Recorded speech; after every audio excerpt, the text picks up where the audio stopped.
Welcome to another In Wheel Time podcast, a 30-minute mini version of the In Wheel Time car show that airs live every Saturday morning, 8 to 11 a.m. Central.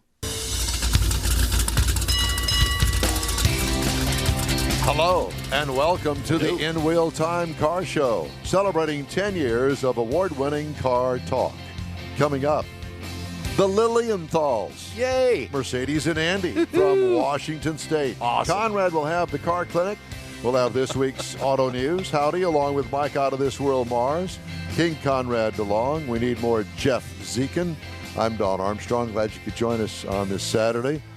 Post-victory for the Houston Astros, the American League Pennant winner. Champions. Pennant winner. Now moving on to the World Series. And don't Starts you find on it Tuesday. ironic that it's probably going to be Atlanta against Texas?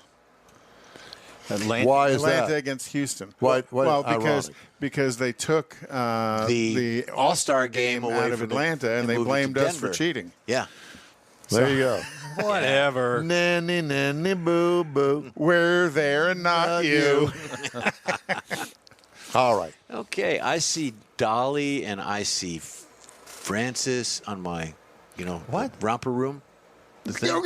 No, it's It was the Romper. Lilienthals. Bring them up. It's not Dolly and Francis. I'm not talking about them. my- We'll get to them in a minute. I am so sorry. Andy and Mercedes, we've been talking about you guys for a couple, 3 months Yeah, now. we do talk about since the you. last time that we saw you guys, and apparently you've had the Lilienthal World Tour because we haven't been able to get a hold of you because you're all out doing something. This is true. We've been a little busy Where have you all been? everywhere. Colorado. We drove out to Colorado for the Overland Expo Mountain West show. You've been all throughout the desert Southwest. Yeah. Arizona, Nevada, California, down towards Mexico, all the way back up through Oregon when I drove home from the Rebelle Rally. Just a couple miles. Just a couple of little things.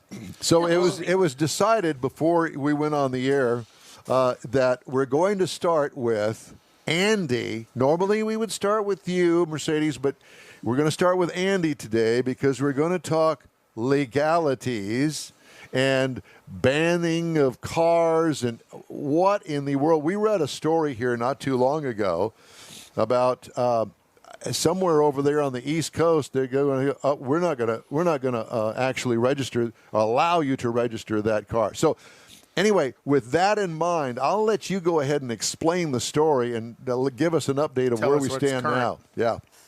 Yeah, so the whole thing started this summer, actually, with the state of Maine not allowing Mitsubishi Delica vans, which are an imported vehicle, brought in under the federal 25-year rule, which states that if a vehicle was never federalized or sold here, that it can be imported into the United States. These vehicles, which were originally for the Japanese market, legally imported, legally registered, were basically the owners of these vans were sent letters stating that the vehicles had to be taken off the roads because they were no longer deemed road legal. They were now only for off-road use. Now, this is despite the fact that these vehicles had been legally registered, legally imported, all that stuff. So there's been this debacle going on in Maine, and for whatever reason, they've only singled out the Mitsubishi Delica.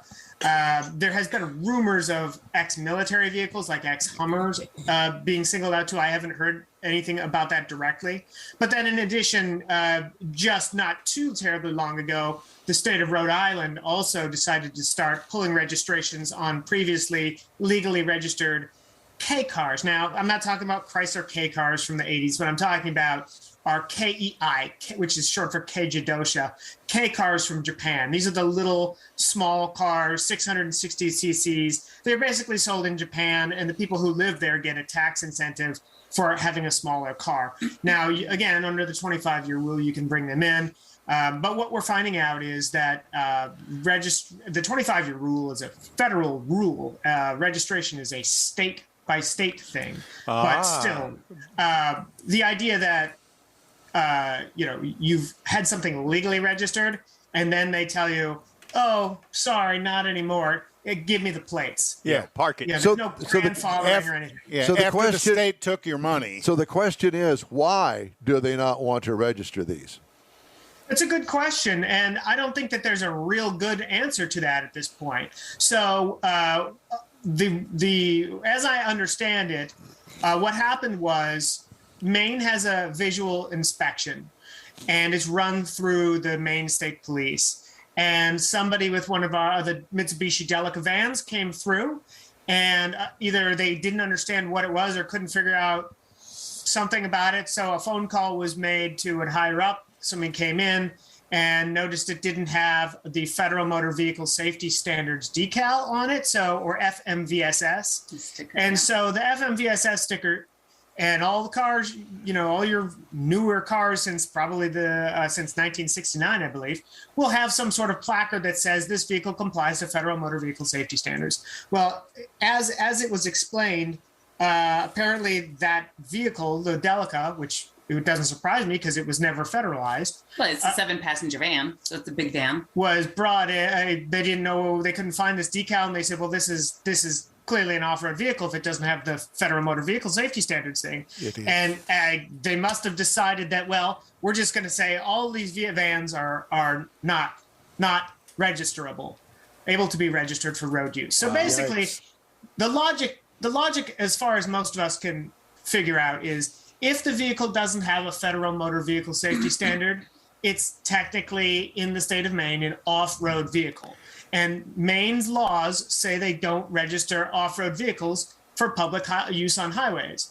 So now, of course, there's all kinds of weirdness. Like you could register a Model T with wooden wheels, right? And it's all about safety, and Safe. right. By the way, there's like no helmet law or anything in Maine for motorcycles. And there's all kinds of things you could do from a safety perspective. So Andy, the bottom line is that you find folks over there on the left coast really don't like those people over on the right coast. I am not going to say that at all. All right. So what is it? What is it that really concerns you? Because we're just talking about two states that you probably will never visit in your entire life. Talking about those two. Are you worried about that this thing infection may spread across the United States? That's the real problem, right? That's absolutely the real problem. I live on the other side of the coast. I live in the other Portland, not Portland, Maine, but Portland, Oregon. Yep. But the fear is that this becomes a precedent and starts being going to other states, all in the name of safety and environmental concern and so on and so forth. I have to bring my Delica, which is a diesel, through emissions here in Portland, Oregon. Yep. I have to comply, and I've never failed once. All my stuff passes. And if we're talking safety, it's ridiculous because you can register classic microcars that I guarantee are way less safe than my van, which is the size of like a Toyota Sienna. Yeah. But so the fear is that not only are they going to come for your Delicas, but they might come for your Rovers. They might come for your MGs. They might come for your older cars, your classics. That 65 Mustang sure is nice, but it's probably not real safe. So then the question becomes, where do you draw the line? How safe is safe enough? So the fix for this is going to be an effective political action committee on the part of the what I'll call gray market cars. You might not want to call them gray market cars, but this package of cars. So you guys are going to need to have an active lobbying arm to protect yourself state to state to state to state, because federally you're allowed to. So is there an organization of that lobbying arm already formed, and what are they doing? Yeah, so my first call was to the SEMA Action Network. Right. SEMA is Specialty Equipment Manufacturers Association, probably best known for the SEMA show in Las Vegas, right. But they do a lot of things. So I contacted the SEMA Action Network and have been in touch with them. One of the owners in Maine had a consult with a lawyer, and the consult sort of ended in this idea that this is going to need to be a lobbying thing more than a lawsuit thing. So, again, I don't actually live there. My job as a writer is to get the word out and spread the word. But at the same time, I'm going a little above and beyond that, because I as the owner of 3 JDM vehicles that have been brought in under the 25-year rule, I don't want to end up with 3 Japanese domestic market paperweights. Right. So really big ones, or personal. micro Airbnbs. But also that there's probably a huge market for those cars coming back to Japan. You could probably make millions. Yeah. It's yeah, personal. So the JDM thing is hot now, and but it's not just Japanese cars. It's any car without a Federal Motor Vehicle Safety Standards decal that was imported. There were lots of I look to the Land Rover crowd. There's plenty of Land Rovers that are brought in through the UK. Right, and lots of Mercedes that were brought in through the 70s and 80s. And Jags. That they didn't sell here, that they sold in Europe, that they drug in. Skylines, all sorts of stuff. Yeah. So, okay, you guys, so where do we go from here? I mean, our listeners want to get in touch with you, or you want to send them to somewhere? How can we help this cause? At this point, that's a really good question. I've been digging into it just recently. Asking people, so what's next? Okay, so hey, anybody in Maine, what's happened? And a lot of these guys have already sold their vans, and they're just like, I'm not putting up with it. So they got rid of it. So I think what will have to happen is there'll have to be some sort of lobby. I literally yesterday sent SEMA Action Network a follow-up, just saying, hey, where do we go from here? What's next? Is there a lobby? How do we get a lobby? All this kind of stuff. So I think we're going to wait and see. Basically, the people in Maine have caved. And part of the reason they probably caved in is because the government never runs out of money. And then to individually hire an attorney, it's going to take a relatively wealthy person to push that through. I got an answer for you guys. You guys need to come down here to Texas. We got it together down here. Come on. I think it's going to be Congressman Andy pretty soon. Congressman Andy. You're not the first people to suggest a run for some sort of thing in Maine. So but that's a lot. It's like 3,600 miles away from where I live here in Oregon. So you commute. You get an apartment. You commute on weekends. That's what it is. You never know. Let's switch gears here, because my dear sweet Mercedes has been sitting there patiently waiting for her turn. And let's just go for it and talk about the Rebelle Rally and all the things that you've been doing. Yeah, the Rebelle Rally. It's hard to believe that was it today? I don't know. My days are still blending together. I think today was a week ago now that we just finished the 2021 competition. I partnered with Volkswagen of America and did it all in a 2021 all-wheel drive, all-electric ID4. Wow. How in the world did that work? Where do you plug that thing in when you're, a million miles from nowhere? Solar chargers. Into a cactus. Yeah, right, exactly. there is something called the sun. There is something that's called solar power. That's pretty much the number one question that I'm getting. I'm getting a lot of people that are sending me direct messages and things like that on Instagram, on Twitter, on Facebook, wherever the place. And the number one thing is, how do you charge this thing?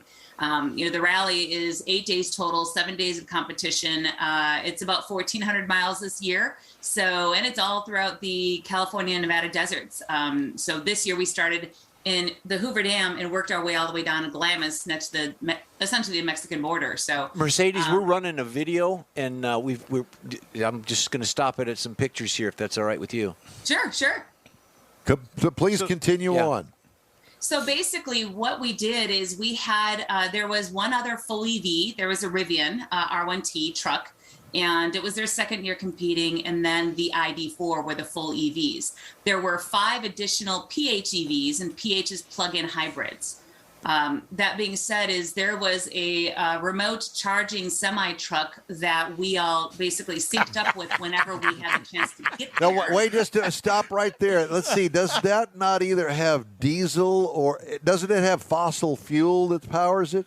Just the generators. It wasn't supposed to. So there's a couple different things. It wasn't supposed to have any fossil fuel tied to it this year. But they were going to be powered with hydrogen, and that there was an issue with the truck.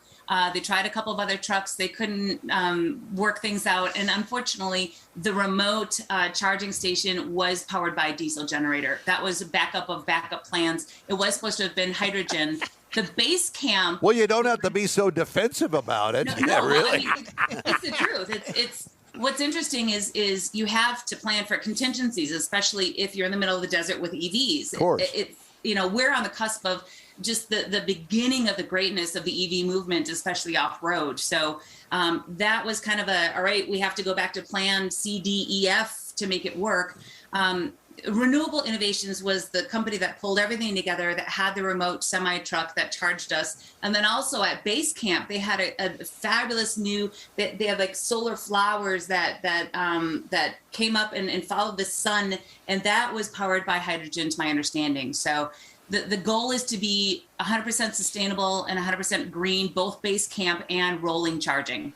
Beautiful pictures you guys took of your Volkswagen out there in the boonies. Yeah, who took those? Was that Andy taking those? Well, some of it was I wish. I wish. So they're depending on the photos they do. Rebelle Rally does have in-house staff, so I'm not seeing what is being posted right now. I do have many photos I actually took myself with my own camera. You can't have a GPS-enabled camera, so they're all older cameras if competitors do want to bring in their gear and be able to take, secret, or, not secret, but like, quick shots along the way. Those will end up in articles and things like that of that nature. So a wide variety of photos and all of that will be had. Well, how in the world did you get chosen to do this? Did you raise your hand and say, I want to do it? And they said, come on down? Pretty excited. Me.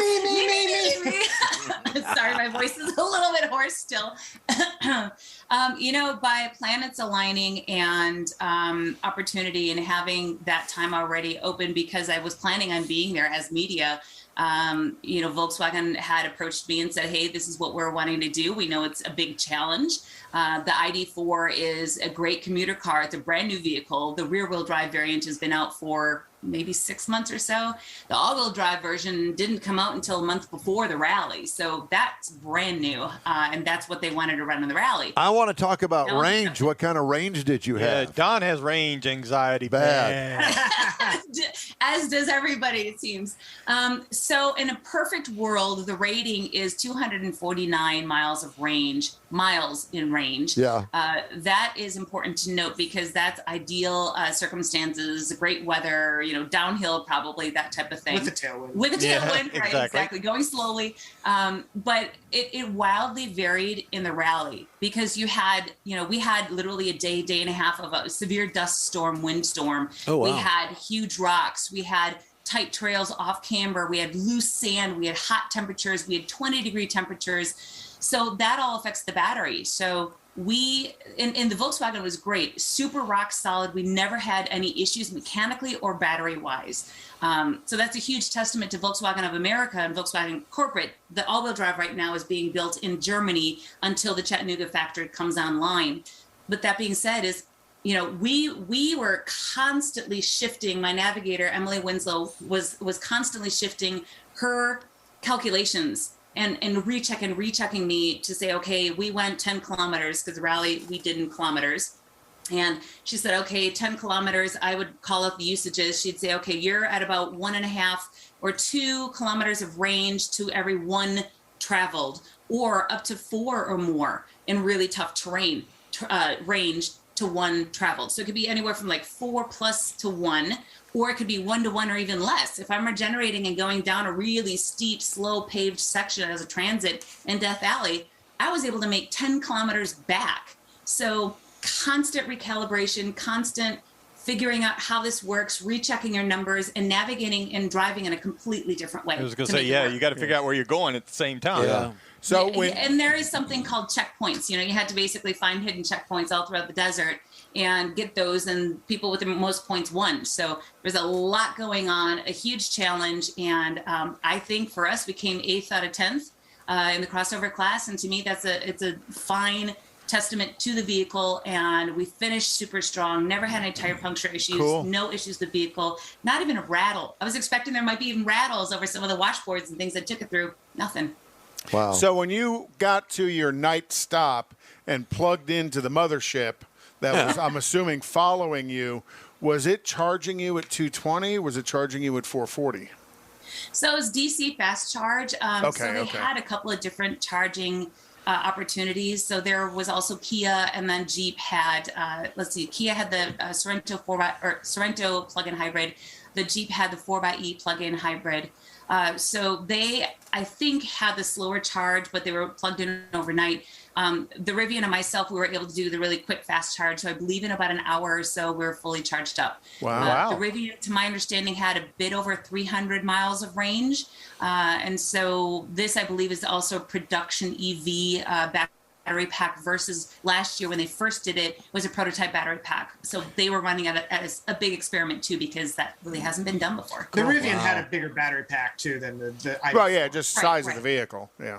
Exactly. So I think theirs was, if don't quote me, but I think theirs was 314 of range and ours is 249 of range. Got it. Okay, so what are the plans for you? Are you going to do the Rebelle Rally again? What have you got in your future now till, let's say, the springtime? Oh, that's a great question. I've got loads of articles, podcasts, radio shows, and things like that talking about our experience because it's so much on the forefront of that technology. What are the challenges? What's great? How did it do? You know, especially with it being an unconventional off-roader, that's going to be taking a good bit of time. So stay tuned to my social media or Crankshaft Culture. We'll be posting those types of bits of news as they transpire. I'd love to do the Rebelle Rally again. I think especially partnering with Volkswagen and in an unconventional vehicle that you wouldn't think of. Oh, wow, I'm going to take this ID4 electric car. Let me think here. Who would be unconventional? I don't know anybody could be that unconventional. Would be you. It's the Lilienthals. That's who it is. And yes. I think Volkswagen has a couple of 100,000 used diesels sitting around somewhere. That they're trying to get registered somewhere. Yeah, somewhere. Yeah, exactly. In Maine. I think with Volkswagen, they were an exceptional partner because they wanted to push the boundaries. They wanted to see the vehicle capability. You know, yes, there are limitations of it. There are limitations to every single, make model that was out there.